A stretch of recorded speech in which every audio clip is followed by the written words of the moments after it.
यहाँ मैं तुम्हें खत्म कर दूंगा और वहाँ मेरे पापा तुम्हारे पापा को खत्म कर देंगे।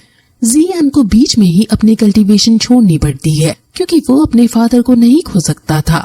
जियान याओ लाओ की मदद से सबसे पहले उन्हें एक ही बार में दूर फेंक डालता है और फिर भागकर जियाओ फैमिली के पास जाने लगता है, लेकिन याओ लाओ उसे रोकता है और कहता है कि अगर तुमने जल्दी से अपनी कल्टीवेशन पूरी नहीं की तो तुम कभी प्रमोट नहीं हो पाओगे। जियान कहता है कि अगर मैं प्रमोट हो भी गया तो क्या, मेरे पापा तो इस दुनिया में नहीं रहेंगे, सबसे पहले मुझे उन्हें बचाने जाना होगा। याओ लाओ उसे भावनाओं में ना बहने के लिए कहता है और उसे बताते हैं कि अगर तुम प्रमोट नहीं हो पाओगे तो मैं और ज्यादा तुम्हारे अंदर नहीं रह पाऊंगा। इस दुनिया में सिर्फ पावर ही राज करती है, जिसके पास ज्यादा पावर है वो ही यहाँ पूजा जाता है। बिना पावर के तुम किसी की रक्षा नहीं कर सकते हो, इसलिए अभी फिर से कल्टीवेट करने बैठ जाओ।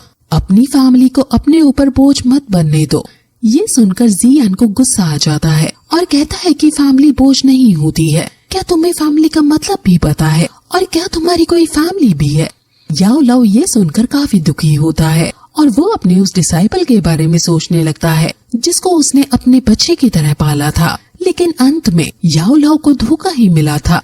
जियान कहता है कि मुझे नहीं पता कि तुम अभी ये क्यों कह रहे हो, लेकिन एक बात मैं तुम्हें बता दूं कि फैमिली बोझ नहीं होती। ये कहकर जियान उसकी अवहेलना करता हुआ वहाँ से चला जाता है।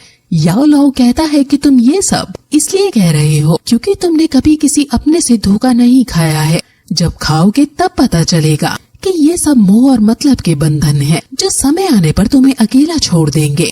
जियान गुस्से में फिर उसकी अंगूठी भी फेंक देता है और भागकर जियाओ फैमिली के अंदर जाने लगता है। जियाली भी जियान को बहुत बुरी तरह पीट रहा था और वो अपने फाइनल स्ट्राइक से जियान को मारने ही वाला था कि तभी वहाँ जियान जियालियाओ को बंदी बनाकर वहाँ ले आता है और जियालिबी को रोकता है।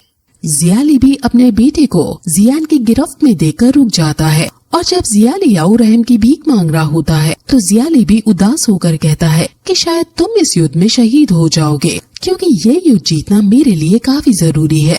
ये सुनकर जियालियाओ हैरान हो जाता है क्योंकि उसके पापा उसे नहीं बचा रहे हैं।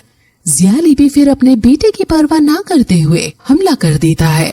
हालांकि जियान अपने पापा को बचा लेता है, लेकिन जियान को काफी चोट लग जाती है। जियालिबी फिर जियान पर हमला कर देता है और जियान काफी ज्यादा घायल हो जाता है, लेकिन तभी वहाँ याओ लाओ आ जाता है और जियान के अंदर घुस जाता है। जियालिबी जियान को फिर जब और मारने लगता है तो याओ लाओ अब वहाँ आता है और जियान की बॉडी का यूज करके जियालिबी को कूटने लगता है। जियालिबी उसे पूछता है कि आखिर तुम कौन हो। जियान फिर तभी सही मौका देखता है और याओ लाओ आसपास शील्ड क्रिएट करके जियान को कल्टीवेट करने का समय देने लगता है और जियान फिर कल्टीवेट करने लगता है। जियान अपने बचपन को याद करता है कि कैसे एक समय पर वो जीनियस हुआ करता था और सब उसे प्यार किया करते थे, कैसे फिर नलन यानरान ने उसकी बेइज्जती की थी और कैसे उसने 3 ईयर एग्रीमेंट साइन किया था। अब जियान फाइनली 2% बन जाता है और खड़ा होकर जियालिबी को एक पंच दे मारता है जिससे उसके प्राण पखेरु वहीं उड़ जाते हैं। जियान अपने पापा के पास जाकर उन्हें संभालता है और फिर उन्हें अपने टीचर के बारे में बताता है और कहता है कि इन्होंने ही हमारी अभी मदद की है।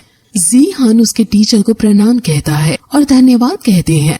हालांकि जियान के सिवा कोई उन्हें नहीं देख सकता है, बाकी लोग सिर्फ उन्हें सुन सकते हैं। याओ लाओ जियान से उसके बेटे की तारीफ करते हुए कहता है कि मैं तुम्हारे बेटे को अपने साथ बाहर ट्रेनिंग के लिए ले जाना चाहता हूँ, इसलिए मैं तुमसे यहाँ परमिशन लेने आया हूँ। जियान कहता है कि मैं आपका आभारी हूँ और जो आपको उचित लगे आप वही करें। वही तभी अब जी जूनियर भी आ जाती है और उसके पीछे शैडो मास्टर, जिसका असली नाम लिंग यिंग है, वो भी होता है। असल में ये दोनों गू क्लैन से संबंध रखते हैं। गू क्लैन यूनसेक से भी ज्यादा ताकतवर क्लैन है। शैडो मास्टर कहता है कि आप चाहे मुझे सजा दे दे, लेकिन गू क्लैन के यही रूल्स हैं कि वो जियाओ फैमिली के मैटर में इंटरफेयर नहीं कर सकते हैं। जी जूनियर शैडो मास्टर को धमकाते हुए कहती है कि तुम्हें खुशी होनी चाहिए कि जियान सेफ है, अगर उसे कुछ हो जाता तो तुम्हें भी पता है कि इसका अंजाम क्या होता। वहीं अब जियान और टीचर आपस में बातें करते हैं, जिस पर जियान उनसे फिर पूछता है कि आखिर आप मेरे टीचर क्यों बने हैं। याओ लाओ उसे सच बता देता है और कहता है कि मुझे अपनी ये फॉर्म नहीं पसंद है। मैं जब मरा था तो मैंने अपनी लाइफ अपनी सोल में डाल दी थी। क्योंकि मैं नॉर्मल लोगों से ज्यादा शक्तिशाली हूँ, इसलिए मैं ऐसा कर पाया हूँ। वापस मुझे अपनी बॉडी लेने के लिए रिसोसिएशन मेथड करना होगा और ये वही कर सकता है जो बहुत ज्यादा स्ट्रॉन्ग हो, इसलिए मैं तुम्हें ट्रेनिंग दे रहा हूँ।